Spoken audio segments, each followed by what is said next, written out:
Sabemos que no todos tenemos el mismo grupo sanguíneo y que las transfusiones de sangre entre grupos incompatibles puede ocasionar la muerte. Hasta ahora, la ciencia no ha podido explicar con claridad este proceso. Sin embargo, algunos investigadores sostienen que la existencia de ciertos grupos sanguíneos podría no ser debida a la evolución natural. ¿De qué sirve tener 3 tipos de sangre? ¿Tendremos también unos orígenes diferentes? ¿Será que existe una conexión con un linaje original de alguien que ha venido de las estrellas y que nos ha creado? Estamos hablando de algún tipo de raza que en un momento determinado cumplieron la función de seres civilizadores. Yo creo que la sangre es ni más ni menos su alimento, pero quizá lo que más les alimenta es el jugo etéreo de nuestras emociones, causar una sensación de desasosiego, de ansiedad y alimentarse en este sentido.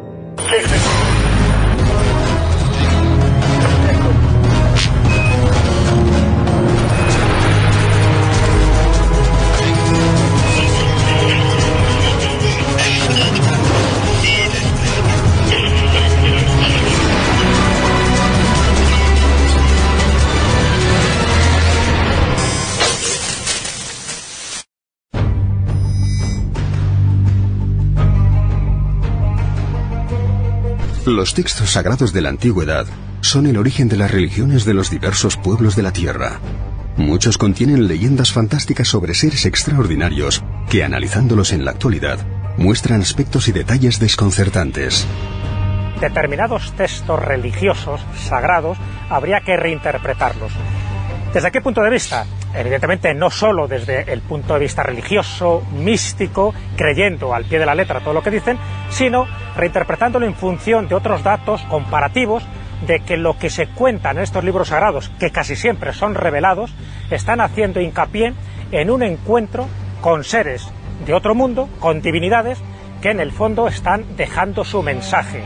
Y para dejar su mensaje de una forma muy clara, como sellándolo en las mentes y en los corazones de la raza humana, lo dejaron con elementos que desde nuestro punto de vista rebasa la lógica, que superan las leyes físicas, que son lo que dentro de esos textos sagrados se llaman milagros. Si los dioses de la antigüedad se corresponden con los extraterrestres, si esto que hoy llamamos ovnis tiene alguna cosa que ver con aquellos antiguos relatos de la más remota antigüedad, entonces estos textos sagrados tendrían una interpretación desde un punto de vista técnico. Teniendo en cuenta las limitaciones de los escribas de aquella época, las anotaciones de esos eventuales sucesos las podemos considerar limitadas, porque su capacidad de comprensión era limitada. No creo que sea posible llegar más lejos de aquello que literalmente contienen, a no ser que exista una clave escondida dentro de esta narrativa que nos permita ir más allá de lo que está escrito. Los textos sagrados hacen alusiones a determinados objetos que podrían ser tecnológicos, de la misma forma que nosotros vemos hoy en día objetos voladores no identificados. En aquellos tiempos también los veían y lo entendían como manifestaciones de los dioses. A mi juicio, la humanidad mantuvo desde la noche de los tiempos un contacto estrecho incluso con lo que llamamos extraterrestres. Son aquellos dioses que mantuvieron estrecho contacto con las hijas de los hombres de los que nos hablaba el Génesis, o aquellos a los que hacen referencia otras filosofías y religiones del mundo. Esos que entonces eran dioses y hoy llamamos extraterrestres han estado visitándonos a lo largo de toda la historia de la humanidad. ¿Te sorprende comprobar cómo la relación de esos habitantes de ese pasado tenían una relación muy directa con sus dioses? Dioses que generalmente procedían de estrellas muy localizadas en los cielos. Hay lugares en el planeta, para mí uno de los más sorprendentes sin lugar a dudas es Tassili, que se encuentra en el sur de Argelia, donde en paredones de ese desierto podemos encontrar perfectamente representaciones de criaturas que parecen llevar una suerte de escafandra. Estamos hablando de polifemos, de seres de un solo ojo, que además parecen dominar a los clanes tribales que habitaban por aquel entonces en lo que era un vergel. Entonces el Sáhara evidentemente no es el desierto que es ahora. Puedes observar además en esas representaciones cómo esas criaturas dominan a los clanes tribales. Hay una escena fantástica que Henri Lot, el director del Museo del Hombre de París, definió como el rapto, donde se ven a mujeres en avanzado estado de gestación que están siendo introducidas en el interior de una especie de burbujas conducidas por estas criaturas que son identificados con los dioses. La verdad es que yo no sé si son extraterrestres o no, pero desde luego a ojos del siglo XXI es lo más parecido.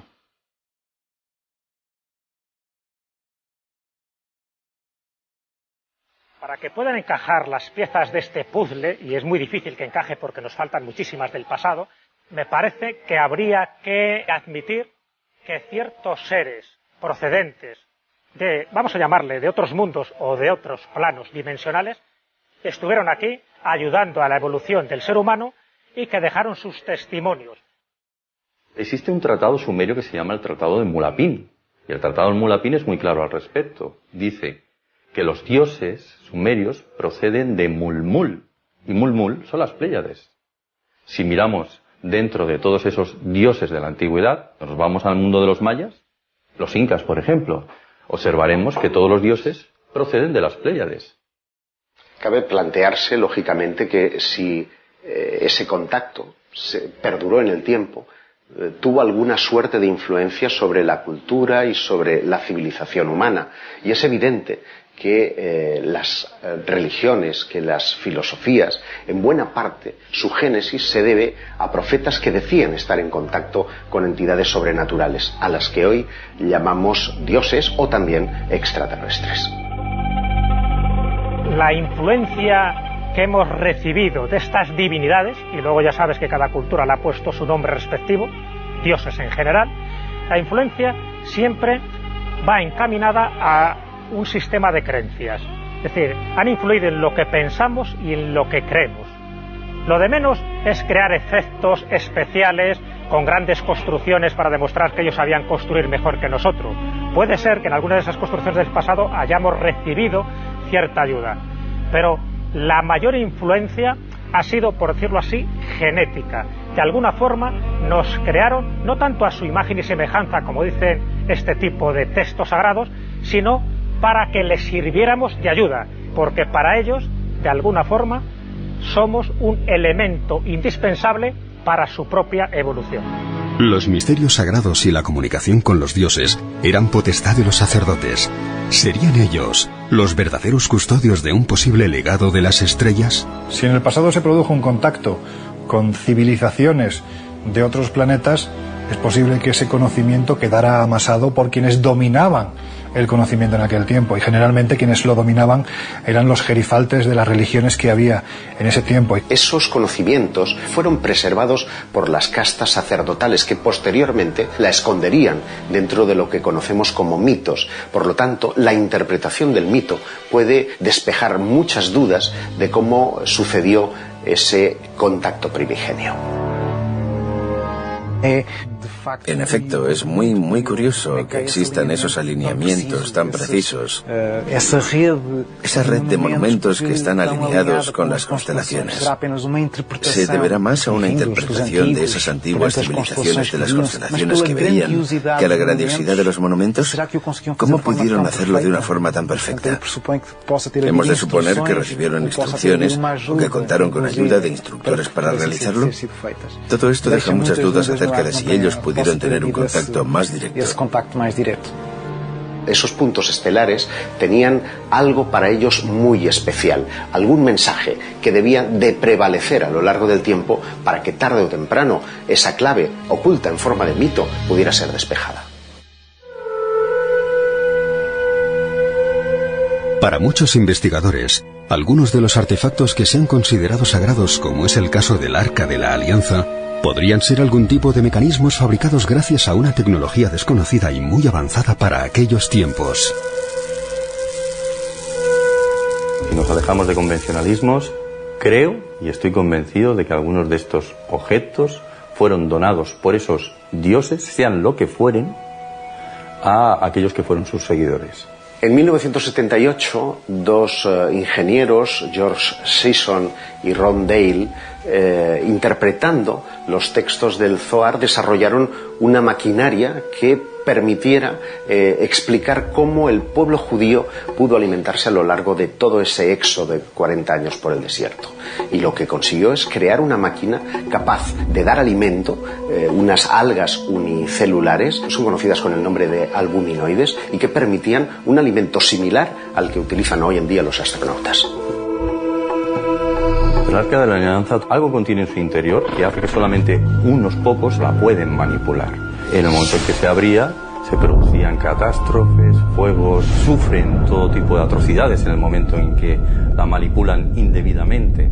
Da a entender como si en su interior hubiera algo tan bestia como el uranio. Da la sensación de que sea eso lo que hay. Más luego al mismo tiempo se decía que servía como comunicador con ese Dios. A lo mejor habría algo más que permitía que se pudieran comunicar con ese Dios precisamente. Resulta sospechoso que el sumo sacerdote de la tribu de Leví, que era quien estaba al cargo del Arca de la Alianza, debía de estar ataviado con una túnica y un pectoral que sugiere un poco al que utilizan los operarios de los rayos X, que tenía una serie de piedras en el pecho, unas piedras que se iluminaban en función de la proximidad a este objeto sagrado, porque no en vano, y lo dice la Biblia, decía Yahvé, yo me revelaré a tu pueblo en el espacio en el que las alas de los querubines dibujan un triángulo, como si fuera una suerte de transistor o transmisor con esa divinidad, tal vez con esos dioses. En la isla de Pascua y el Valle del Indo encontramos un fascinante enigma. ¿Cómo es posible que al mismo tiempo, y sin que exista una conexión aparente, aparezcan simultáneamente los mismos caracteres en dos puntos tan apartados?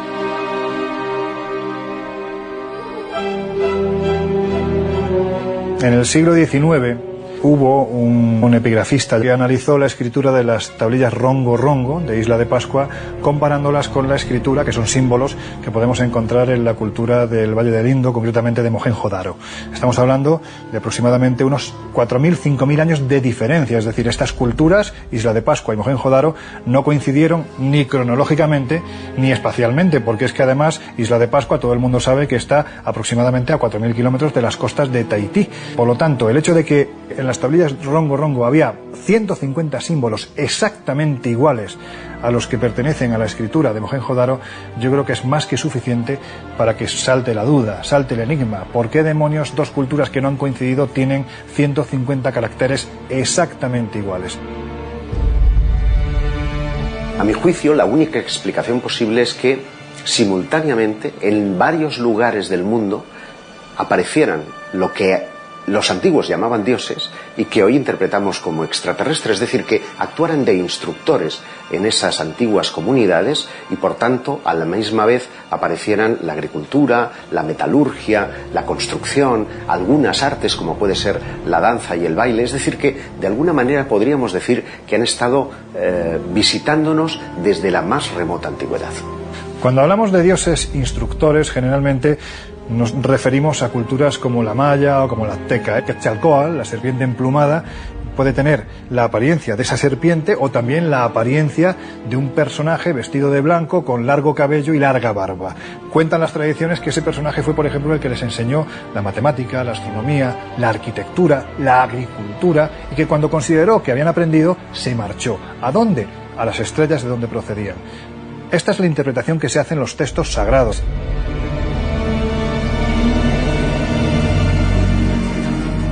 En el siglo pasado fueron descubiertas en Albao, al norte de Portugal, unas misteriosas piedras que estaban situadas bajo unos dólmenes o túmulos funerarios. Esos túmulos estaban intactos y al parecer tenían una antigüedad de 7.500 años.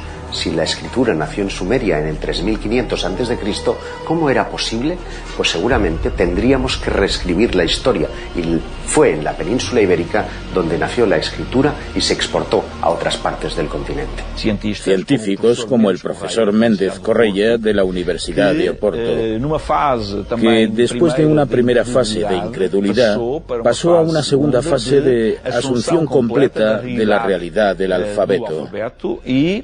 Esto le llevó a la conclusión de que pertenecía a una civilización mucho más avanzada de lo que se pensaba en Occidente. Lo que ocurre es que estamos ante un problema. ¿Cómo se explica que aquel alfabeto que surgió allí en principio completamente descontextualizado, pueda ser mucho más desarrollado que los que aparecieron posteriormente. Sería una civilización bastante pujante y que desapareció debido a un cataclismo sobre los 10.000 años antes de Cristo. En 1940, Karl Landsteiner descubrió que por los seres humanos no circulaba la misma sangre. La diferencia consistía en la presencia o no de una proteína en los glóbulos rojos. Lo llamó factor RH. Los linajes más puros, los linajes de sangre azul, las familias reales, todo esto plantea muchas preguntas sobre los tipos de sangre. La de por qué unas son RH positivo y otras RH negativo. El RH del mono rhesus tiene relación con unos y con otros, ¿no? Esto genera muchas preguntas a la propia ciencia que le cuesta explicar. ¿Para qué sirve tener 4 tipos de sangre diferentes? ¿Es que tenemos orígenes diferentes? ¿Hay un propósito? ¿Será que hay una conexión con un linaje original de alguien que haya venido de las estrellas y nos ha creado? Existe para nosotros una clara relación entre la tradición de la existencia de una dinastía de sangre azul vinculada a la realeza y lo que podría ser la conexión con los antiguos dioses o semidioses de la antigüedad. En todas las culturas, o al menos las culturas más representativas de la antigüedad, existen dioses o semidioses cuyo aspecto es azul o de un tono verde azulado, desde Asia hasta América. ¿Por qué esto era así? Muy probablemente porque realmente circulaba sangre azul por las venas de estos dioses o semidioses de la antigüedad. Evidentemente, si hablamos de dioses a través de los cuales circula sangre, estamos hablando de una forma de vida que han podido ser divinizadas, tomadas como grandes seres creadores del universo, pero que realmente pudieran formar parte de algún tipo de raza que en un momento determinado cumplieron la función de seres civilizadores. La molécula, el grupo hemo, tiene forma de pirámide con 3 escalones y en el centro está el metal, el magnesio, el cobre, que determina esa línea en esa molécula. Curiosamente, encontramos una referencia en nuestro legado cultural, una referencia simbólica, que es la chacana. La chacana es una pirámide de 3 escalones, doble, una cruz doble, y en el centro tiene un orificio, exactamente igual que el grupo M, que constituye todas estas líneas de líquidos fundamentales en nuestro planeta. Una representación simbólica de una molécula bioquímica. Si en ese agujero central, yéndonos a la molécula del grupo hemo, introducimos hierro o cobalto, tenemos bien sangre roja como la nuestra o bien sangre azul. Por lo tanto, nosotros nos preguntamos, ¿cómo es posible que los pueblos de la antigüedad, especialmente los pueblos asentados en el continente americano, podrían conocer el secreto de los antiguos dioses y semidioses, el secreto de la sangre azul?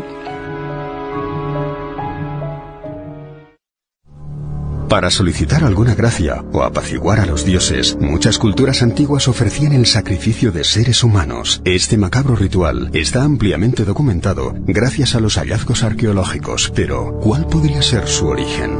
Cabe preguntarse si esos dioses eran precisamente esos extraterrestres del pasado o esta circunstancia a todas luces tan salvaje tiene que ver con su idea de que tal vez la sangre, el líquido vital, pueda resultar muy especial para los tripulantes de los objetos no identificados. Bueno, yo creo que la sangre es ni más ni menos su alimento, ¿no? En un o en otro formato. Digamos que la sangre humana, estos seres son de 4º nivel de dimensión, de densidad, y se alimentan de los de 3ª, igual que nosotros nos alimentamos de los de 2ª, que son los animales, ¿no? Y pensamos que tenemos el derecho a hacerlo.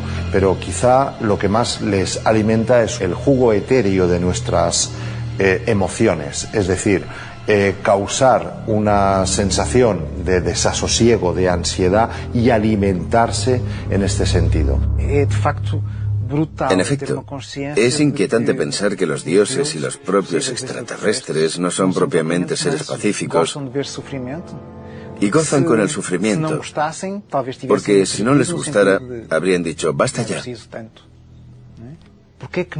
Nosotros los humanos somos tan animales hasta el punto de querer ver el sufrimiento de otro, querer hacer daño a otro, en nombre de alguien que es superior y tiene una visión de la realidad completamente diferente. Nosotros mismos lo desconocemos, somos tan inferiores que adoptamos actitudes aún más inferiores. Los reyes de la antigüedad compartían un designio divino, y algunos eran incluso considerados como dioses. Algunos expertos consideran que estas dinastías podrían compartir un determinado gen de liderazgo. Más que de liderazgo, yo creo que el gen es, digamos, la línea de sangre. Es decir, esos faraones, reyes, monarcas que en su día eran el brazo ejecutor de estos seres, teniendo el poder, pues lo tenían todo, pero lo tenían por línea de sangre. Al principio, en la noche de los tiempos, de alguna forma uno tenía que medirse a otro para ser el líder del clan, y parece que no tan solo era una cuestión de fuerza. De ahí que se hablara de la sangre azul como el del linaje especial o sobrenatural, del elegido de los dioses para ser el que lidera un colectivo, una tribu o un grupo de personas. Te lleva auténticas sorpresas cuando te das cuenta de que los que hoy ostentan el poder político, económico, son las mismas líneas de sangre, se han mantenido lo más puras posible, casándose con hermanos, con primos, lo más cercanos posibles, y bueno, que no se les escape ese gen concreto que tienen en el ADN. Los estudiosos de la exopolítica, una rama de la ufología, dan por hecho que hay personas en contacto con seres extraterrestres. ¿Podrían tener la misión de infiltrarse en los gobiernos y ejércitos de la Tierra? Son los denominados Illuminati, y que nada tienen que ver con ese grupo creado por Adam Weishaupt y que funcionaba casi como una sociedad secreta. Estos Illuminati serían personajes medio humanos o cuando no directamente extraterrestres que estarían en la toma de posiciones porque eventualmente desde 1947 con el estrellamiento de Roswell ya habrían contactos entre el gobierno norteamericano y las diversas civilizaciones que estarían en contacto con ellos. Los Illuminati son el último eslabón del ser humano, donde termina el ser humano y donde empieza ese ser que nos está de alguna forma esclavizando sin que nosotros lo sepamos. Creo que los Illuminati son el brazo ejecutor en el sentido de que marcan las pautas para que esa cosecha humana que están haciendo esos extraterrestres con servicio a sí mismos, bueno, pues sea con la máxima eficacia. Lo significativo es que haya personas que sí lo crean y que incluso hayan ministros que hayan declarado haber visto extraterrestres y seres humanos sentados en gabinetes de crisis, o la humanidad se está volviendo loca o realmente algo está pasando en la conciencia de nuestros políticos y militares. La agenda Illuminati yo creo que se basa en que somos su sustento y necesitan perpetuarlo. Y esto sí les preocupa. ¿Cómo? Bueno, posicionándose en los sitios de poder a fin de manipular lo que es la raza humana y llevarla hacia sus derroteros. Es una idea que puede parecer muy paranoica, pero a poco que investiguemos nos daremos cuenta de que el poder de este mundo está en manos de no más de 200 familias, con lo cual la duda siempre persiste en torno a la agenda de estos misteriosos Illuminati.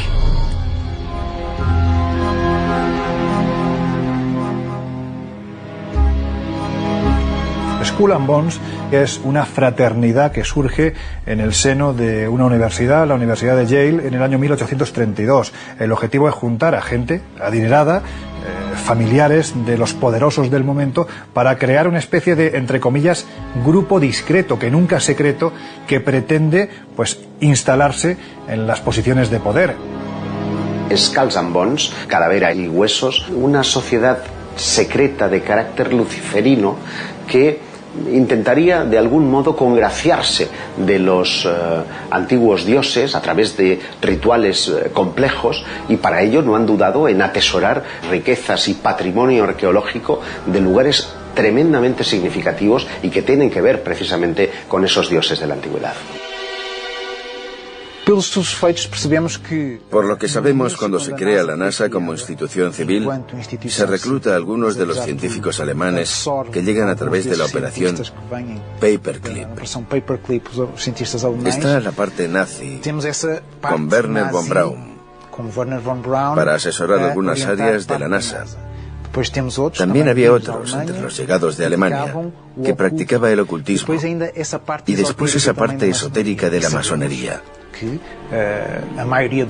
Sabemos que la mayoría de los astronautas tenía el grado 33 de conocimiento masónico y que practicaron ritos masónicos en la Luna. Antes de colocar la bandera americana, colocaron la bandera esotérica de la masonería. Por tanto, creo que, más que un nuevo orden mundial, sería un exhaustivo control de información privilegiada.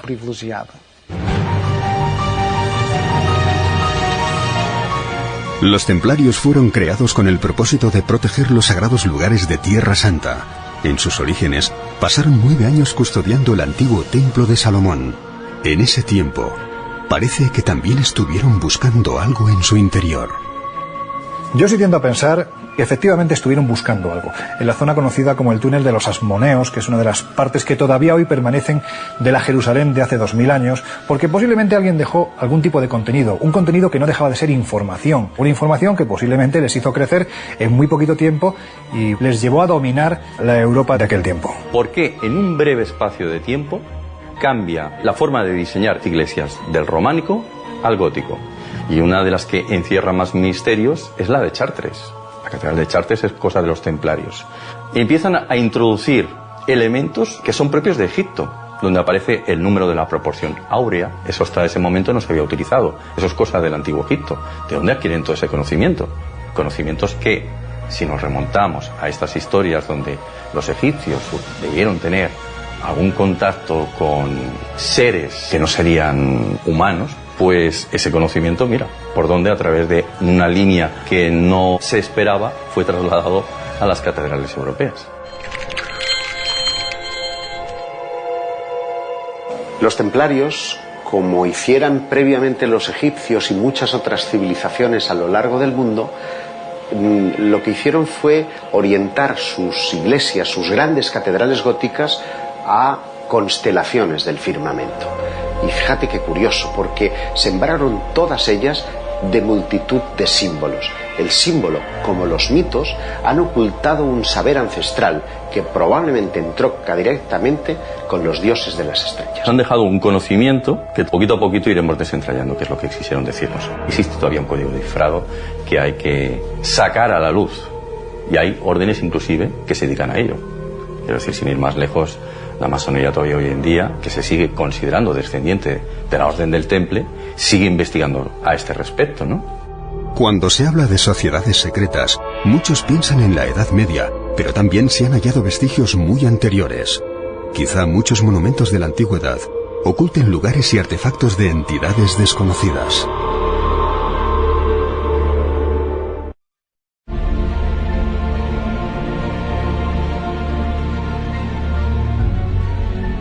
Hay un momento en la historia en la que dejamos de referirnos a los dioses en plural para empezar a hablar de Dios en singular. Este acontecimiento ocurre durante el reinado de Amenhotep IV, que sustituye el culto a Amón por el culto a Atón. El gran dios Ra, el sol que nos ilumina, pasará a ser el único dios del panteón egipcio. Y es a partir de entonces que precisamente esos dioses de la antigüedad dejan de contactar, al menos tan abiertamente, con los hombres. Es como si esa gran hermandad blanca de la que muchos autores hablan, esperar a partir de ese momento su regreso, un regreso que está profetizado ocurra en los albores del tercer milenio. Él quería el monoteísmo y su dios era el sol, era Re. Creo que el dios que él quería era un dios universal, un dios del cosmos, no era una persona como nosotros lo imaginamos. Los textos sagrados hacen referencia a esos dioses en la antigüedad que estarían junto a los hombres, pero en un momento determinado desaparecerían y prometerían volver. Por lo tanto, hablaríamos que desde los albores de la humanidad ellos han estado entre nosotros. Hay una historia egipcia de 3000 años, un tiempo que nosotros no podemos concebir. Pero es claro que esta gente, los faraones, los semidioses, si quieres, y el pueblo pensaba realmente que había esta conexión con el más allá. Christopher Dunn planteó en 1988 que la pirámide de Giza podría haber sido una especie de planta de energía, basada en el aprovechamiento de energía sísmica de la Tierra. La pirámide actuaría como un sintonizador terrestre que aprovecharía de algún modo el rozamiento de las placas tectónicas. Christopher Dunn nos expone un problema técnico que es difícil de resolver y inexplicable para la época. Lo que creo es que no podemos entender la función de esto, pero es claro, en mi opinión, que la tecnología es parte de este monumento. Por ejemplo, si nosotros hablamos del tiempo de Napoleón, que son 250 años, no existían palabras como radio, teléfono, ni la palabra existía. Entonces nosotros ahora puede ser que no existe ni la palabra en nuestro vocabulario de lo que puede ser la tecnología metida ahí dentro. Cuando uno contempla esos vestigios que nos han quedado, te llevas más de una sorpresa. Cuando vas, por ejemplo, a Tiahuanaco, la gran ciudad del altiplano boliviano, y te vas a uno de los templos principales, el Calasaya, te das cuenta de que todas y cada una de sus 4 paredes están plagadas de cabezas clavas, representaciones de bustos que sobresalen a la piedra y que solo hay que estar allí contemplándolos para darte cuenta de que si la historia nos dice de que allí están representadas las diferentes razas, tribus que habitaban por aquel entonces, hace aproximadamente 4.500 años, el altiplano boliviano, te das cuenta de que no estamos ante diferentes etnias, sino realmente estamos ante diferentes razas. Gente de aspecto negroide, hasta lo que hoy en día podríamos definir dentro del marco ufológico como grises, ¿no? Estas cabezas macrocéfalas con los ojos rasgados, la imagen más típica que tenemos del extraterrestre hoy en día. Según los textos del Mahabharata y el Ramayana, se nos habla de la lucha de los Vimanas, se nos habla de una suerte de guerra entre la Gran Hermandad Blanca y otras civilizaciones que se habría llevado a cabo en escenarios galácticos, pero también aquí en la Tierra. Es, por tanto, lógico suponer que ellos sabrían de nuestra existencia desde ese momento, que seguramente nos ayudaron a crecer y a desarrollarnos con algún oscuro propósito y que encima regresarían. Por lo tanto, sí, existen diversas razas que nos visitaron en la antigüedad y que probablemente sigan haciéndolo. La historia de Irlanda contiene numerosas leyendas sobre sus diversas invasiones. Una de ellas relata la 5ª invasión protagonizada por los Tuatha de Danann y, según los escritos, llegan a la isla en unos fantásticos barcos voladores.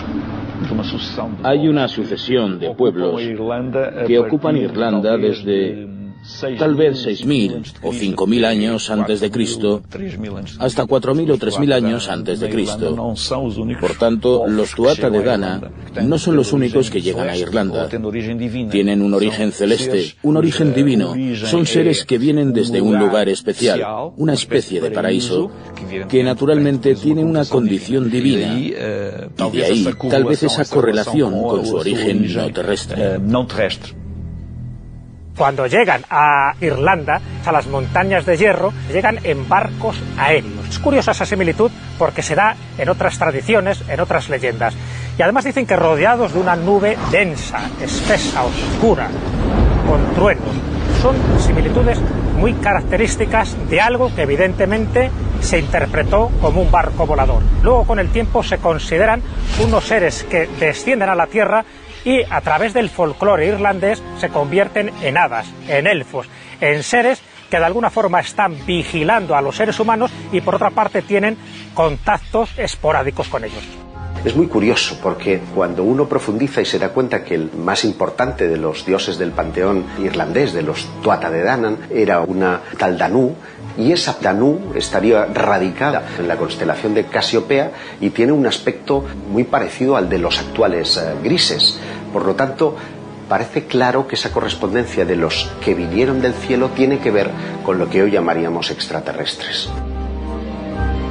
El lugar paradisíaco donde las antiguas tradiciones colocan el origen de los Tuatha de Danann es exactamente el occidente de la península ibérica, y fue desde esa zona donde miembros de una nave atlántida, los supuestos Tuatha de Danann, partieron en un determinado momento hacia la Bretaña francesa, hacia Gales, a Irlanda, a Escocia, y evidentemente ganaron preponderancia sobre los pueblos autóctonos. Junto al río Boyne, en Irlanda, vamos a encontrar una serie de túmulos que tienen en su interior una suerte de espirales que vamos a encontrar también en otros enclaves, tanto de Galicia como del norte de Portugal, y que incluso describen la explosión de una supernova, o seres de aspecto antropomorfo que nos sugieren precisamente a Danu, a ese ser que se nos antoja como un gris. En la península ibérica tenemos muchísimas leyendas y además muchas también relacionadas con seres que no son de este mundo. No se habla de barcos voladores, no se habla de planetas extraños, pero sí se habla de que son seres que ya estaban aquí antes de que el ser humano pusiera el pie sobre la Tierra.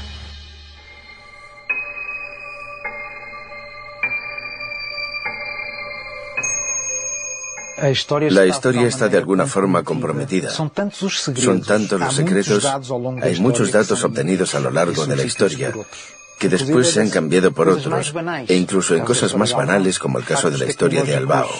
Hechos tecnológicos ocultados, que a no ser que se produzca una importante revolución y tomemos conciencia, mientras sigamos siendo los animales que somos, difícilmente podremos tener acceso a ese conocimiento. Siempre lo vamos a tener de lado. Para entender el exoterismo nazi, es fundamental el conocimiento de las sociedades Thule y Brill. Estas sociedades, profundamente racistas, parece que tenían un interés desmesurado por las ciencias ocultas y la ufología. La sociedad Thule creía en la raza aria, en la supremacía, ¿no?, de una raza poderosa, y también que había una serie de seres extraños, no humanos, que podían entrar en contacto con la raza aria para ayudarle no solo en su evolución, sino para dominar el mundo. En el caso de la sociedad Brill es más curiosa todavía, porque su existencia no ha quedado demostrada hasta hace muy poco. Siempre ha sido como una sociedad soterrada, también bastante esotérica, que por cierto su nombre, el Brill, sería como la palabra clave que justificaría determinados experimentos que se hicieron en esta sociedad. Y uno de esos experimentos era entrar en contacto con entidades extraterrestres, sobre todo de la constelación de Tauro, en concreto de la estrella Aldebarán. Para conseguirlo se pone en marcha la Operación Aldebarán. La médium María Orsic, a través de procedimientos telepáticos, trata de ponerse en contacto con esos seres que se encuentran a 65 años luz de la Tierra. La Operación Aldebarán es curiosísima, ¿no?, porque por una parte estaban estas damas esotéricas del Tercer Reich, una de ellas era María Orsic, con un elemento bastante curioso y anómalo en aquella época, porque se dejaban crecer el pelo prácticamente hasta debajo de las rodillas. Ellas decían que esa coleta de pelo es lo que les servía para entrar en contacto con este tipo de entidades. ¿Y qué comunicados le dan estos supuestos seres extraterrestres? Ni más ni menos que los planos de la construcción de una nave extraterrestre. Que eso es lo que, según estas teorías conspirativas, dicen que da lugar a la creación de los Aunebus, es decir, de los ovnis de Hitler. La operación Hype Jam nos dice que en el entorno de finales de los años 40 del pasado siglo, principios de los 50, se empiezan a percibir una serie de aparatos que proceden de la Antártida, unas luminosidades enormes que también proceden de allí, y es cuando de repente deciden los norteamericanos enviar un contingente bélico de un tamaño descomunal, en principio denominado Operación Hype Jam, al mando del cual estaba el almirante Byrd, con el objetivo de realizar tácticas de combate en una situación extrema, tal era la propia Antártida. Estamos hablando del año 1947, un año clave donde se producen a nivel ufológico varios casos importantes, de hecho es cuando empieza la era ufológica, donde también se crea la CIA y donde se crean varios organismos muy relacionados con la ocultación de ciertos secretos. La operación Hype Jam, que además está encabezada por un almirante, el almirante Byrd, alguien que tenía una trayectoria impecable, es intentar probar armamento militar en condiciones extremas. Esa era la disculpa. La historia real es otra. Esa otra historia nos dice que justo antes del final de la Segunda Guerra Mundial, el almirante Doenitz, en los fantásticos submarinos U-Boats, empieza a llevar material de altísimo nivel a la Antártida, donde crean una base. Se dijo incluso que hasta el mismísimo Adolf Hitler acabó en esta base altamente tecnológica que había en la Antártida. Y esa otra historia nos dice que la operación Haipjang y que ese contingente bélico fue allí para acabar con la vida de los nazis que allí se protegían. Esa operación, en teoría, debería haber durado todo un año. Al final, al cabo de unas pocas semanas, se da por clausurada la operación y empiezan a ocurrir cosas muy raras alrededor de eso. Se mantiene un secretismo absoluto. De hecho, a día de hoy todavía no se ha desclasificado toda la información de esa operación. El almirante Baer incluso dijo haber encontrado zonas verdes en la zona de la Antártida, como si fuera una entrada al inframundo. Todo ese tipo de información luego queda censurada y no se sabe lo que hay de verdad y mentira. Lo único que sabemos a ciencia cierta es que esa operación fue un hecho y que lo que se obtuviera ahí no quiso que fuera desvelado. De hecho, durante muchísimo tiempo, estamos hablando de más de una década, la Antártida dejó de ser pisada de nuevo, y la teoría de la conspiración lo que decía es que fue en base a las detonaciones nucleares que allí se produjeron, que parte del agujero de ozono, que allí es excepcionalmente grande, se produjo en base a estas bombas nucleares que allí se detonaron. Es posible que un sensacional hallazgo arqueológico desvele la prueba definitiva de la existencia de un contacto con seres de otros mundos en la antigüedad. De cualquier forma, lo descubierto hasta ahora no nos puede dejar indiferentes. Yo no descarto la idea en ningún momento de que hayamos sido visitados en la antigüedad. Estas culturas que mencionaban tantos dioses procedentes de las Pléyades o de Orión, por ejemplo, aluden en todo momento a unos extraños visitantes que hoy en día llamamos dioses, pero que no son contemporáneos de aquel momento. Las representaciones son tan extraordinarias que en ocasiones te da la sensación de que, más que estar delante de un dios del pasado, parece que es alguien que procede del futuro. Algunos científicos hablan de que, de hecho, podrían existir alianzas con algunas entidades. Esto no son solo palabras. Intentamos resolver las preguntas sobre las sociedades secretas. Hay algunos casos de militares que aseguran haber visto cooperación entre entidades militares y extraterrestres. Realmente no tengo ninguna duda de que esas referencias a objetos voladores en los textos sagrados de la humanidad son referencias que reportan la constatación de visiones reales y no de visiones subjetivas o espirituales. Esa referencia a barcos voladores o discos voladores por los cuales se desplazan algunas entidades es un leitmotiv en muchísimas de estas leyendas del pasado. Si el primer vuelo de los hermanos Wright no tuvo lugar hasta principios del siglo XX, ¿quién volaba entonces en los cielos del planeta azul? A mi juicio, esa es la gran cuestión, donde reside precisamente la respuesta.